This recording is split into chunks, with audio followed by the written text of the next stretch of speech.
যুক্তরাষ্ট্র, কানাডা ও মেক্সিকোর যৌথ আয়োজনে অনুষ্ঠিতব্য বিশ্বকাপের অফিসিয়াল ম্যাচ বল ত্রিয়নদা নিছক চামড়া আর সুতার কোনো গোলক নয়, বরং এটি আস্ত একটি কম্পিউটার।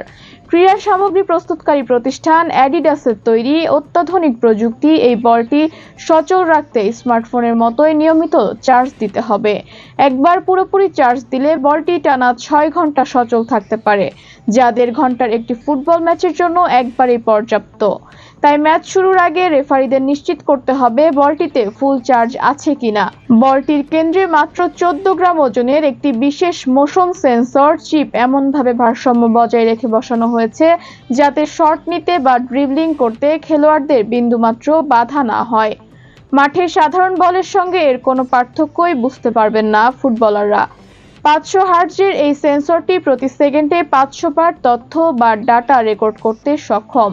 ফলে খেলোয়াড়দের পায়ের সামান্য ছোঁয়া, বলের ঘূর্ণন গতি এবং নিখুঁত গতিপথের হিসাব তার রিয়েল টাইম ডাটা সূত্রের মাধ্যমে সরাসরি চলে যাবে কন্ট্রোল রুমে।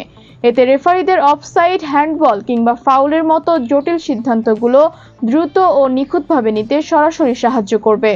বিশেষ করে অফসাইডের ক্ষেত্রে ঠিক কোন মুহূর্তে পাস দেওয়া হয়েছিল তা খালি চোখে ধরা না পড়লেও ত্রিয়নদার চিপ সেকেন্ডের ৫০০ ভাগের ১ ভাগের সময়ের ব্যবধানে তা সূক্ষ্মভাবে ধরে ফেলবে।